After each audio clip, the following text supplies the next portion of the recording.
अब योगी आदित्यनाथ पहले ही कह चुके हैं कि उत्तर प्रदेश में जीरो टॉलरेंस नीति है और जो कुछ हुआ है संभल में भड़काने के बाद उस पर अब एक्शन की जो तैयारी है वो इसी ओर इशारा करती है कि हिसाब होने वाला है। हाँ देखिए सलोनी, बिल्कुल इस हिंसा के बीच ये बिल्कुल साफ कर दिया गया था कि इस हिंसा में जितने भी उपद्रवी शामिल हैं उन सभी के खिलाफ सख्त एक्शन की बात पहले दिन से कही जा रही है।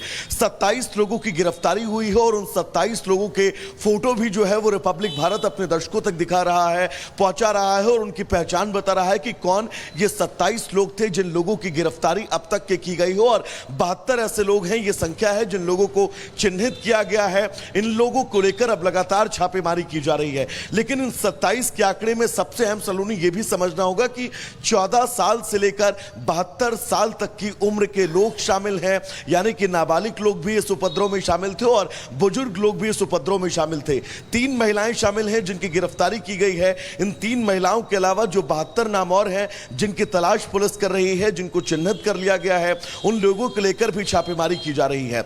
एसपी की तरफ से ये बिल्कुल स्पष्ट निर्देश दे दिए गए हैं और यह भी कह दिया गया है कि इन सभी लोगों के पोस्टर संभल के शहर में चस्पा किए जाएंगे और जो राज्य की संपत्ति को नुकसान पहुंचाया गया है उस राज्य की संपत्ति का नुकसान की भरपाई इन्हीं लोगों के द्वारा ही की जाएगी। साथ ही सबसे अहम यह है कि एक रिपोर्ट जो है वो यूपी सरकार को भी सौंपी गई है।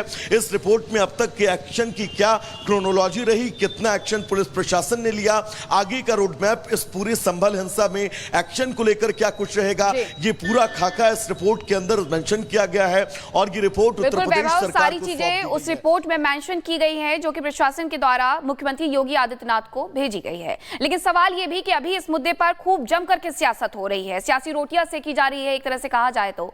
जब ये पोस्टमार्टम रिपोर्ट में आ गया है सामने कि इन लोगों को गोली देसी तमंचे से लगी, पॉइंट ब्लैंक पर गोली मारी गई है, तो क्या ये ना कहा जाए कि जहां से जो दंगे भड़के हैं उसके बाद इसे और भड़काने की कोशिश इन लोगों के द्वारा की जा रही है?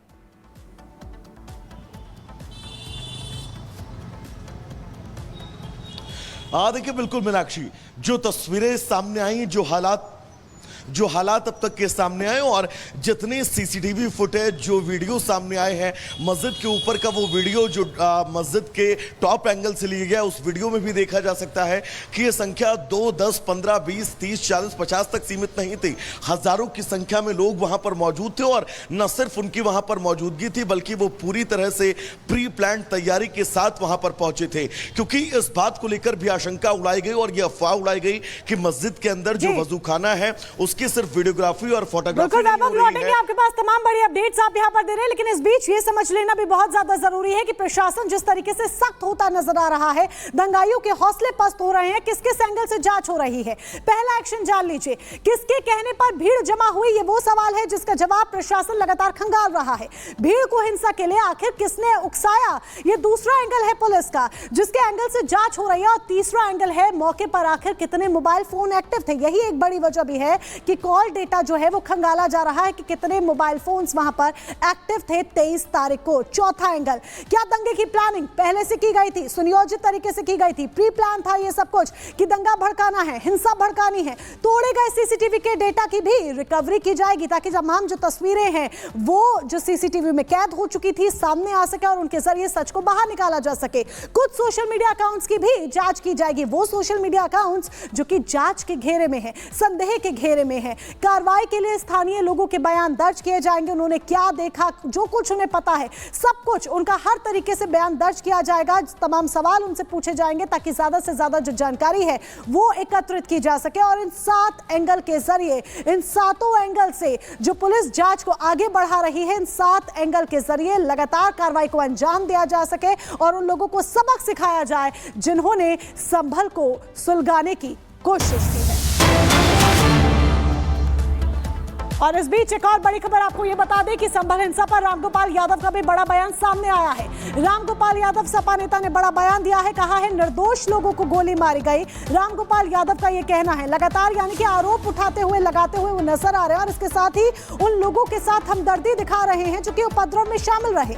आजादी के बाद से ऐसा कभी नहीं हुआ, रामगोपाल यादव कह रहे हैं। अंग्रेजों के राज में भी ऐसा प्रशासन नहीं था। संभल में जो प्रशासन कर रहा है उसकी इस तरह की ज्यादती की आज़ाद हिंदुस्तान में कभी किसी ने कल्पना नहीं की होगी। इन निर्दोष लोगों को गोली से मार दिया जाए, गोली मार के घायल कर दिया जाए और सारे शहर को वथा शहर बना दिया है कि कोई रह ही नहीं निकल जाए यहाँ से। तो इस तरह की मनमानी कभी डेमोक्रेटिक सिस्टम में तो होती नहीं। और इस सब के बावजूद कोई सरकार की तरफ से इस तरह के अधिकारियों के खिलाफ कार्रवाई नहीं, कोई जांच के आदेश। सभा में कार्यवाही स्थगित हो गई है। आपको बता दें कि अध्यक्ष ओम बिरला के द्वारा ये कहा गया कि सरकार सारे सवालों के जवाब देगी, प्रश्नकाल चल रहा है, आप अपने मुद्दे पूछ सकते हैं लेकिन हो हंगामा ना करें। लेकिन यहाँ पर लगातार हो हंगामा किया गया, गतिरोध उत्पन्न किया गया, जिसके बाद लोकसभा की कार्यवाही 12 बजे तक के लिए स्थगित कर दी गई है। इसके बाद फिर से एक बार कार्यवाही शुरू होगी, लेकिन लगातार संसद में इसी तरीके से विरोध देखने को मिल रहा है, हंगामा देखने को मिल रहा है, जिसके बाद बार बार लोकसभा की कार्यवाही को स्थगित करना पड़ रहा है। और इस बार भी कुछ ऐसा ही हुआ, लोकसभा से कुछ ऐसी तस्वीरें सामने आई हैं। दोनों ही सदन की कार्यवाही सुबह 11 बजे शुरू हुई थी, 11:05 पर लोकसभा की कार्यवाही स्थगित कर दी गई है, जिसकी वजह हंगामा रहा और हंगामा संभल हिंसा को लेकर। दोपहर 12 बजे तक अब लोकसभा की कार्रवाई स्थगित की गई है। देखिए, आपने लगातार सुना कि अध्यक्ष ये कह रहे थे कि प्रश्नकाल है, प्रश्नों को चलने दें, आपको मौका दिया जाएगा, लेकिन इसके बावजूद लगातार हो हंगामा हुआ। संभल का मुद्दा हो, उसको लेकर उस मुद्दे को उठाया गया, वक्फ बोर्ड को लेकर, हर तरह के अदानी के मुद्दे को लेकर यहाँ पर प्रश्न खड़े किए गए हैं और 12 बजे तक कार्रवाई हो हंगामे के चलते स्थगित करनी पड़ी है लोकसभा की, जो जानकारी मिल रही है। अध्यक्ष लगातार ये कहते सुनाई दिए कि सदन चलने दें, बात रखने दें और प्रश्नकाल के बाद चर्चा भी होगी, इसका भी भरोसा अध्यक्ष दे रहे थे। लेकिन इसके बावजूद विपक्ष रुका नहीं और जोरदार हंगामा होता रहा, जिसके चलते कार्रवाई अब रोकनी पड़ी है। 12 बजे तक कार्रवाई रोकी गई है। मोनिका। बिल्कुल सलोनी, और यही एक बड़ी वजह है कि बार बार विपक्ष की कार्यशैली पर सवाल खड़े हो जाते हैं कि आखिर सदन को चलने क्यों नहीं दिया जाता है। सदन मुद्दों पर चर्चा करने के लिए है और स्पीकर बार बार कह रहे हैं कि चर्चा होगी शांतिपूर्ण तरीके से। और बड़ी खबर, संभल हिंसा के दंगाइयों के पोस्टर लगेंगे। दंगाइयों को लेकर योगी सरकार सख्त है, सार्वजनिक जगहों पर इनके पोस्टर लगाए जाएंगे। उपद्रवियों से नुकसान की भरपाई भी करवाई जाएगी। कई लोग हैं जिनके चेहरे अब निकल करके सामने आ रहे हैं और उन्हीं चेहरों को पोस्टर पर चस्पा किया जाएगा। 27 लोगों की गिरफ्तारी हुई है, कार्रवाई उन पर हो रही है। ये तमाम चेहरे हैं संभल के, दंगाई चेहरे हैं जिन्होंने संभल को न केवल जलाया बल्कि वहां पर हिंसा और भड़काई है। हाथों में पत्थर लिए इन लोगों ने संभल के जो हालात थे मौजूदा, उन्हें खराब किया गया था। अब इनके जो चेहरे सामने आए हैं, जो तस्वीरें सामने आई हैं, उन्हें चस्पा किया जाएगा पोस्टर पर।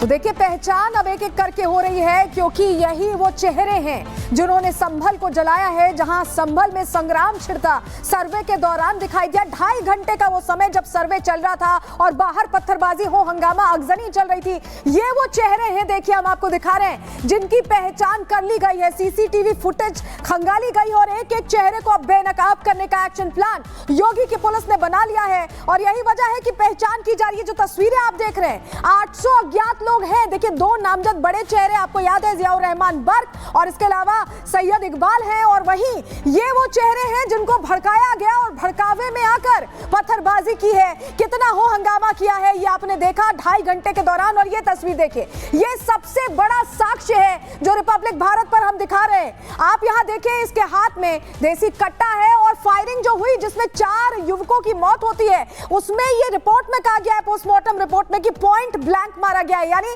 बिल्कुल करीब से मारा गया है। और अब दंगाइयों के हाथ में कैसे अवैध हथियार भी उस वक्त थे, इसका भी इंतजाम था, ये तस्वीर बता रही है। तस्वीर सबसे पहले आपको दिखा रहे हैं। और ऐसे में प्रश्न यही खड़ा हो रहा है कि क्या दंगाइयों ने गोली चलाई? ये अपने आप में बड़ा प्रश्न है, क्योंकि कम से कम तस्वीरें, जो साक्ष्य सामने आ रहे हैं जांच में, वो कम से कम यही बताते दिख रहे हैं। और अब एक एक चेहरे को, जो नकाब पोश चेहरे थे, अब उनको बेनकाब करने की तैयारी है। और ये देखिए तस्वीरें जो आप देख रहे हैं, 27